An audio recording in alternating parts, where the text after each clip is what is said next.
You want it to be one way. What? You want it to be one way. Man, I don't You know want it what to you... be one Man, way. stop! Stop saying that. But it's the other way.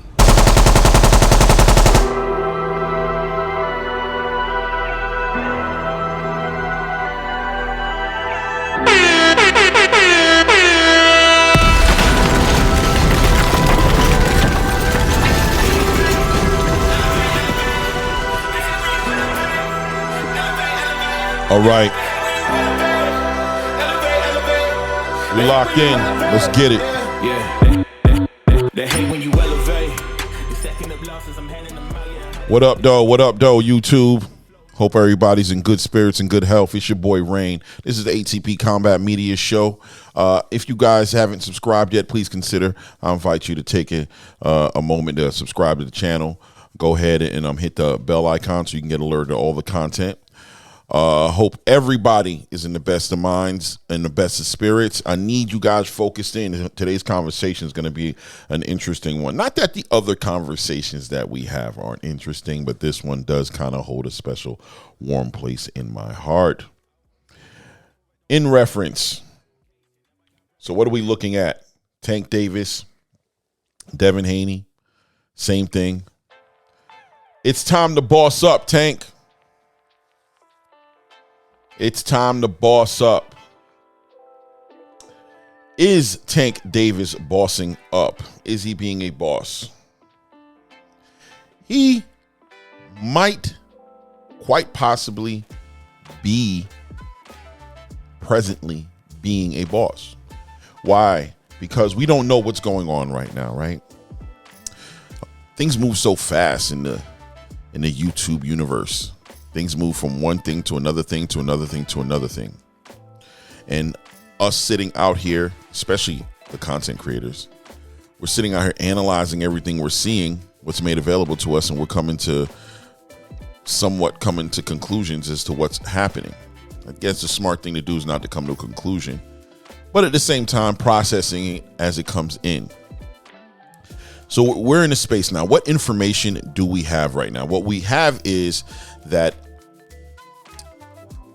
a few weeks ago, Devin Haney and Regis Prograis had a fight. Devin Haney dominated the fight.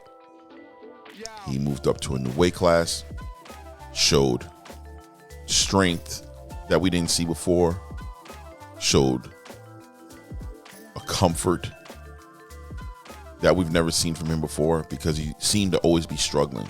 And at 140 pounds, he was very full, very replenished, very strong, right? And we understood at that point, by seeing him there and referencing where we saw him before that, when he was at 135, that there was no way he should be coming back to 135 pounds. Well, at the same time, we also understand that Devin Haney and Gervonta Tank Davis have kind of been at odds over this. You know, I would like to say it's boxing competition at the end of the day. How could it be personal when, they have no personal dealings? Anything they're dealing with is on a professional level, which is in the sport that they both have chosen to do for their profession, which is boxing. And that's what they're talking about. So in the spirit of competition, they have always kind of acknowledged that they're one of those guys. And Devin Haney, being the person he is, and Gervonta being the person he is, were bound. They were on the road to clashing at some point.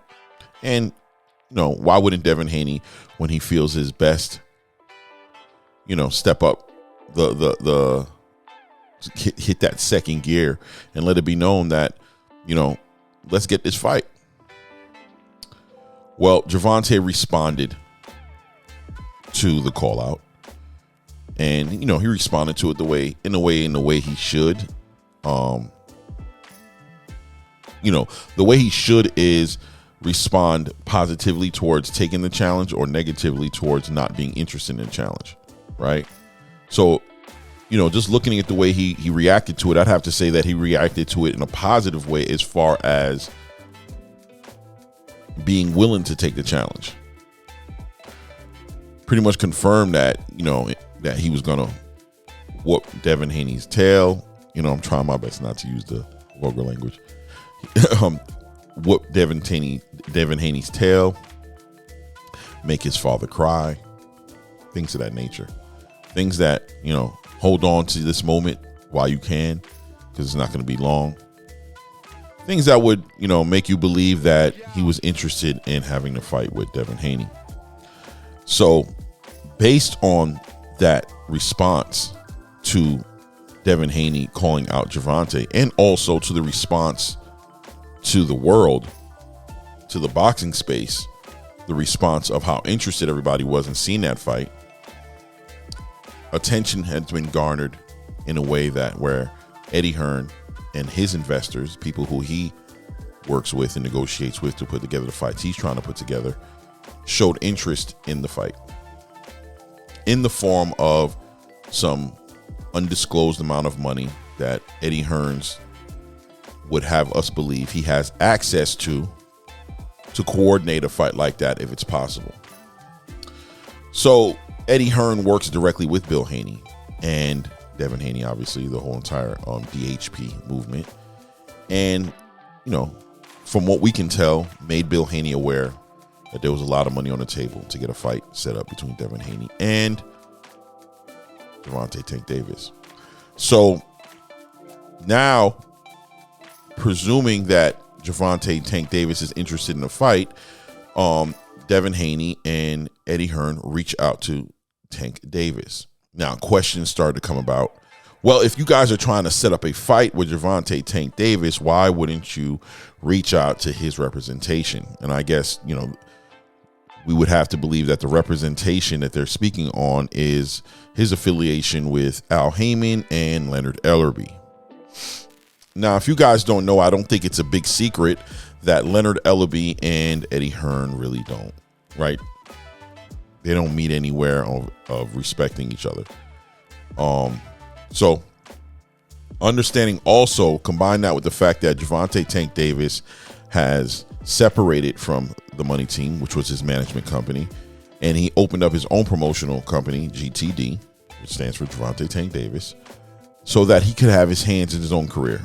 And one might assume, and we were under the assumption, that the reason he did that is because there were fights he was trying to coordinate and put together, and it seems like the Money Team wasn't delivering on that for him. So he decided to be a boss and open up his own promotional company, and he works under the banner of his own GTD Promotions. And from what I understand, and you guys can get me up to speed if I'm off here, but from what I understand, Al Heyman is a promoter. He's the president of the PBC, of Premier Boxing Champions, and also a representation of Gervonta Tank Davis, and Leonard Ellerbe, from what I understand, stands in as some sort of advisor of sorts for Gervonta Tank Davis. But ultimately, Gervonta Tank Davis, being the owner and the CEO, the president, the head honcho in charge at GTD Promotions, Eddie Hearn, said, well, legitimately, I should be able to reach out to Gervonta Tank Davis, let him know that we have some money on the table, and see if we can square away a moment where we can sit down and speak on the millions of dollars I have access to, and see what kind of deal we can work out. Well, Bill Haney does Bill Haney. We all know what Bill Haney does. He gets on every single huge platform, boxing space platform he can go on, and he makes it aware that there's what he's saying, $20 million in the air that's being offered to Gervonta Tank Davis, and that Gervonta Tank Davis is turning down these offers or not even hearing these offers. Eddie Hearn kind of confirms and legitimizes or validates what Bill Haney's saying by saying, yes, we have access to a lot of money right now. Bill Haney was made aware through conversations we had that we did have access to the money, in the ranges of 20 million, or from Eddie Hearn's point of view, even more, but we need to sit down and negotiate. So Eddie Hearn reaches out to Gervonta Tank Davis, I guess via some DM or via a text message of sorts, and tries to coordinate a moment of time for them to conversate and speak on the possibilities of a fight being put together between Gervonta Tank Davis and Devin the Dream Haney. Gervonta Tank Davis moves forward and doesn't answer the call, and on live, or I think it was IG Live, pretty much states, hey man, y'all know who to call if y'all want to set up a fight, which you'd have to assume means call Al Heyman or call Leonard Ellerbe, Gervonta Tank Davis's representation, to coordinate a fight.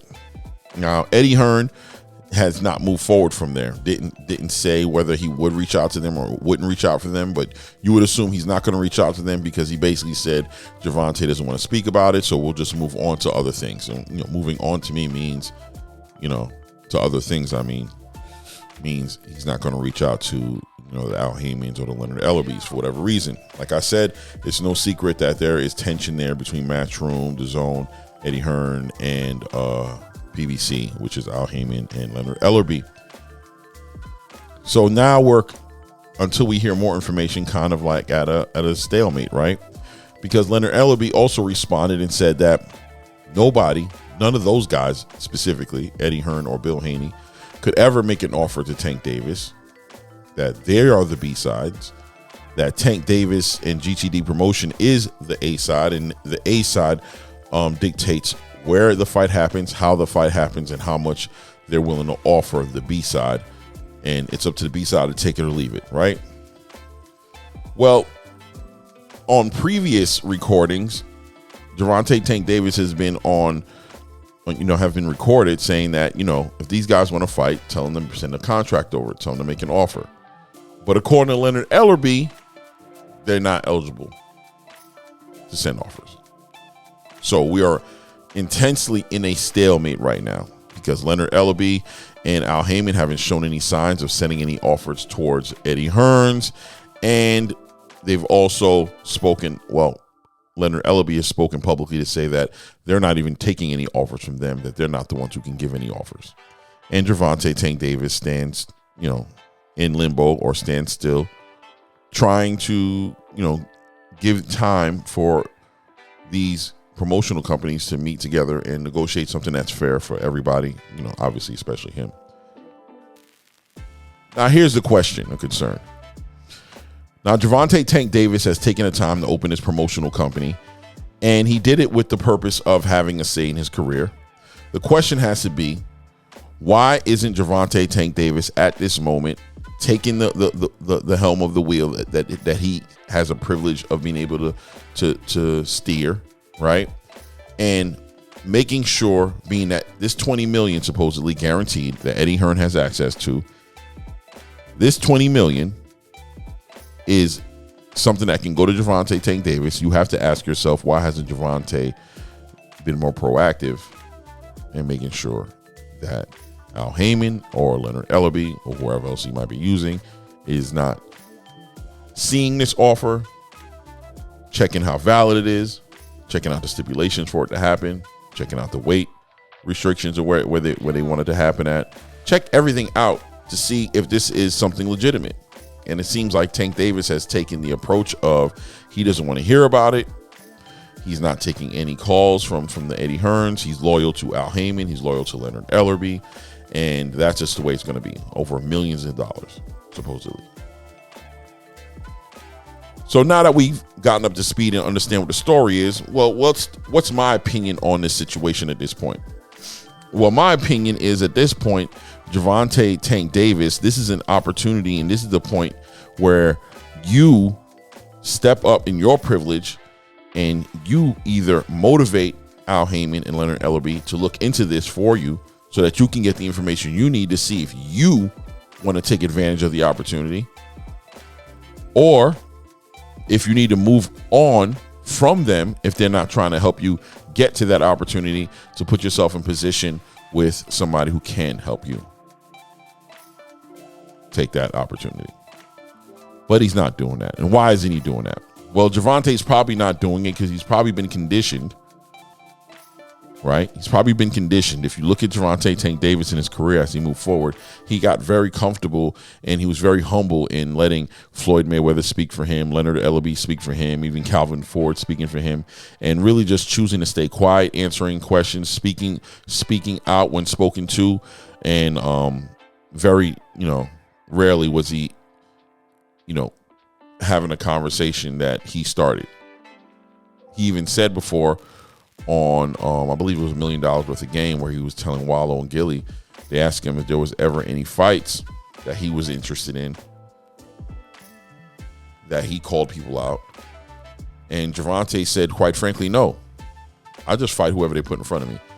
I don't call nobody out. I've never called nobody out. That's not what I do.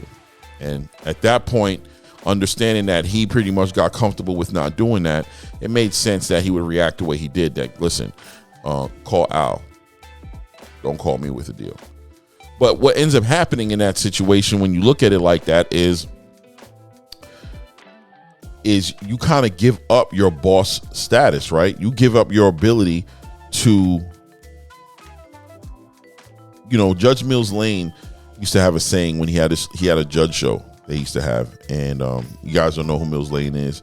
Rest in peace. He was a big time referee in the professional boxing scene, but also he was a certified lawyer and a judge. And he used to have a show on television, and he'd come on and he'd say, I'm not final because I'm right. I'm right because I'm final. Profound, right? I'm not right. I'm not final because I'm right. I'm right because I'm final. What does that mean? What it means is this isn't a democracy. It's my privilege, and I have the authority to be the final word because I am the owner of everything. I'm where the buck stops. So one would ask, why wouldn't he motivate his advisors, his promotional company, to move forward and investigate this opportunity, being that he's shown so much interest in the fight, in making it happening? You could only assume that making as much money as he could would definitely be in line with what he wants done. But at the same time, he is not communicating. He's blocking communications with Eddie Hearn and Bill Haney. He's doing everything you would think he would do, or somebody would do, who wasn't interested in the opportunity. So there's a little confusion here. And the confusion is are the handlers of Gervonta Tank Davis presently getting in the way of Gervonta maybe getting the biggest payday he's ever gotten? Are his handlers getting in the way? Why would his handlers get in the way, one might ask? Well, you'd have to assume that there's vested interest that they have with Tank Davis, monetarily speaking, for him to work through and deal with those type of deals, specifically through PBC. So, of course, the advice they would give to a client like Gervonta Tank Davis is don't speak to anybody, only speak to us. Maybe paint a picture in Gervonta Tank Davis's head that you never know what they're saying. They could be, getting you caught up in something that you don't want to be caught up in. The best way for you to go about it is not to ask questions. And as soon as they come to you with an opportunity, bring it to us. Well, let's assume that Gervonta Tank Davis did that he did bring it to their attention. Well, now the new rumor this morning by Rick Glazer is that Gervonta Tank Davis has refused the first coordinated fight for March of 2024 that Al Heyman was trying to coordinate for Gervonta. There are some rumors going out that it's about money, that it may be directly about the fighter. But ultimately, in all reality, from the outside looking in, it could look like there are some friction and some indifferences going on that we are not aware of, going on inside of the promotional company, GTD, in between the company of GTD and PBC, owned by Al Heyman, and GTD of course, owned by Gervonta Tank Davis. So what is the next move? What should Gervonta Tank Davis be doing? What should Devin Haney be doing? What should Bill Haney be doing? What should all the parties that are part of this whole negotiation process at this point take from it and move forward to their next best chapter? Well, I think one thing for sure is two things for certain. Gervonta Tank Davis needs to look into this deal. I think just sitting here saying that $20 million is not there, just calling Eddie Hearn a liar when we're all aware of his access to the Saudi princes who have been financing huge fights, giving fighters the biggest paydays they've ever gotten. And we all know that their money there's no bottom in their pocket. It's infinite, the amount of money they can bring together to give to a fighter. It's his responsibility to look into it, because at the end of the day, it's Gervonta Tank Davis' career, nobody else's career. It's your own career.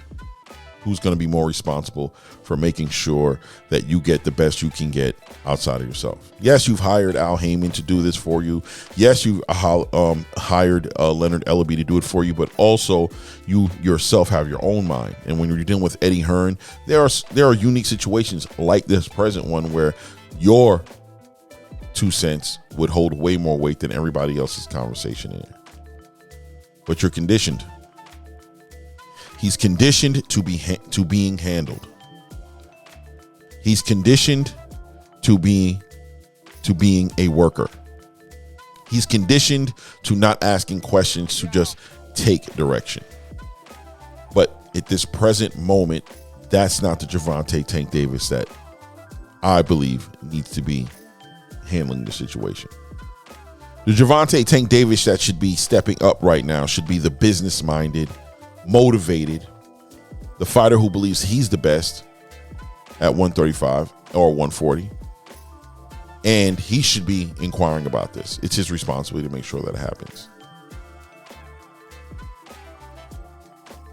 We have to see how it pans out, because as I stated earlier in the conversation, you don't know if that's not already happening. Maybe Gervonta's already speaking to Al and Leonard and whoever else he needs to speak to and let them know what he needs done. And they're trying to coordinate it right now, possibly. We never know. But at the end of the day, it's safe to say that it's time for Gervonta Tank Davis to put on his boss hat and take advantage of the privilege that he has, not only by owning GTD Promotion, but by understanding that his pay-per-view follows him wherever he goes. His star power follows him wherever he goes. He needs these guys way less than he's ever needed them before. So something to think about. What is the deal that's on the table for Gervonta Tank Davis? Well, rumor has it that they're guaranteeing him somewhere around $20 million up front, not including pay-per-view numbers. Right? $20 million up front. And just to give you guys some perspective on how significant that is, when he fought Ryan Garcia, he was guaranteed somewhere between $5 and $8 million up front. And the rest of the money was going to be made off of the pay-per-view sales. Well, he walked away with north of $50 million, supposedly, from that game, from that fight. If Saudi's offering him $20 million up front, then understanding that he's going to get the other half of his money based on how the pay-per-view does, then we should know, and I'm sure he knows, if he doesn't know, he should know, that he stands to make his highest payday ever based on that deal. And adding to that, and keeping in mind that Eddie Hearn said that they could probably negotiate more if they had to. How could you not look into that? The only way you don't look into something like that is if you're in the dark about what it is. And if he's in the dark about what it is, then what are the people around him telling him? That's always going to be an interesting point, and we'll see how it turns out. But if you're there for Gervonta Tank Davis's best interest, how is $20+ million potentially upfront and guaranteed not something worthwhile looking into? That's all I'm saying. Sometimes you got to boss up. Sometimes you could take everybody's advice and hear what they're saying and process it, but still be clear when you speak to them and let them know that, yeah, after hearing everything all of you guys have said, here's what we're going to do. Here's what we're going to do. We're going to do A, B, C, D, E, all the way until we get to Z. because that's what needs to happen. So Al, get on your job. Leonard, get on your job. We have a fight to put together. That is going to be the question, and always has been the question. It's always been the question. You know, and as far as the fans, of Tank Davis are concerned, please use your mind. And I said it before in another video, but I'll say it again. And you'll probably hear me say it again in the future. It's hard to be unbiased and get the best fights possible at the same time. Excuse me, hard to be biased and get the best fights at the same time. Why? Because when you're biased, your mind will make arguments for people even when they're wrong. That's pretty much what it comes down to. Your ability to critically think and see both sides of an argument become difficult when you're really biased to one side of the argument. You have to be a fan of boxing. You have to want to see the best fight the best. You want to see the best fight the best. Back in the day, I was a big Roy Jones fan. I always wanted to see him fight the best. I never thought for one moment, oh, he shouldn't fight the best because he doesn't need to, because he's more popular. He shouldn't be fighting the best. Never came to my mind. Wanted to see great fights. And those fights, always 9 out of 10, were great fights because of the two parties that came to dance in the ring. The champion and the challenger. The number 1 versus number 2. The number 2 versus number 4. Do you understand? So learn how to be a fan of your fighter and support him on his journey. Instead of trying to convince him that he's too small to fight at that weight class. Instead of trying to convince him of that, find out what he wants to do. Have faith in his skill set. Have faith in what he brings to the table. And always, always be pro the best fight. Pro the best fight. We're pro fighter, we're pro boxing, and then we're pro fighter. Right? We're pro the fight. Let's get the best fight that we can get put together.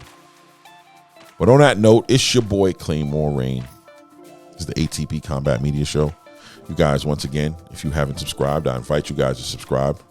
I invite you guys to comment, like, hit that bell icon so you guys can get all the alerts of when we're making content. And we're out.